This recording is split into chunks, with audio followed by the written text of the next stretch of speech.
এক সন্ধিক্ষণে দাঁড়িয়ে বাংলাদেশ জাতীয়তাবাদী দল বিএনপি দীর্ঘ রাজনৈতিক সংগ্রাম, ফ্যাসিবাদ বিরোধী আন্দোলন এবং শেষ গণঅভ্যুত্থানের পর দলটির সামনে এখন দেশের নেতৃত্ব দেওয়ার বড় সুযোগ। একই সঙ্গে রয়েছে কঠিন চ্যালেঞ্জ, গণতন্ত্র পুনরুদ্ধার, রাজনৈতিক স্থিতিশীলতা ফিরিয়ে আনা এবং বৈষম্যহীন নিরাপদ বাংলাদেশ গড়ার ক্ষেত্রে মানুষের প্রত্যাশা বিএনপির উপর পর্বতসম। দীর্ঘদিনের নেতৃত্ব শূন্যতা পেরিয়ে নতুন নেতৃত্বের কাঁধে এখন দলের ভার। পরিবর্তিত রাজনৈতিক বাস্তবতায় পূর্ণ রাজনীতির ধারা ভেঙে নতুন রাজনৈতিক বয়ান, কার্যকর নেতৃত্ব এবং সংগঠিত দলীয় কাঠামো গড়ে তোলাই বিএনপির সামনে প্রথম ও প্রধান চ্যালেঞ্জ। বিশেষ করে ত্রয়োদশ জাতীয় সংসদ নির্বাচন সফলভাবে সম্পন্ন করেই ভবিষ্যৎ যাত্রার বড় পরীক্ষা।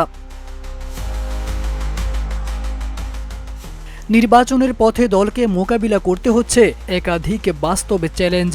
দলীয় মনোনয়নকে কেন্দ্র করে সৃষ্ট অসন্তোষ সামাল দেওয়া, জাতীয় ঐক্য অক্ষুণ্ণ রেখে রাজনৈতিক সমালোচনার ভারসাম্য রক্ষা, ধর্মীয় গোষ্ঠীগুলোর মধ্যে সহনশীলতা বজায় রাখা এবং জনগণের কাছে স্পষ্টভাবে দলীয় পরিকল্পনা তুলে ধরা। পাশাপাশি দুর্নীতি দমন, আইনশৃঙ্খলা পরিস্থিতি নিয়ন্ত্রণ, অর্থনৈতিক সংকট মোকাবিলা এবং ব্যাংক খাতের স্থিতিশীলতা ফেরানো নিয়েও জনমনে স্পষ্ট প্রত্যাশা রয়েছে।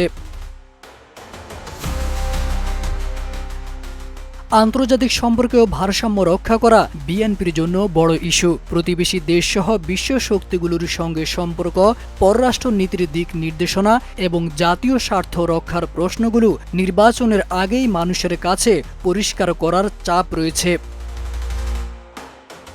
সব চ্যালেঞ্জের মাঝেও বিএনপির সামনে রয়েছে বড় সম্ভাবনা, ব্যাপক জনসমর্থন, পরিবর্তনের আকাঙ্ক্ষা এবং একটি জাতীয় ঐক্যের সরকারের ধারণা দলটিকে নতুন বাংলাদেশ গঠনের পথে এগিয়ে নিতে পারে। সেই সম্ভাবনার প্রথম ও সবচেয়ে গুরুত্বপূর্ণ পরীক্ষা ত্রয়োদশ জাতীয় সংসদ নির্বাচন।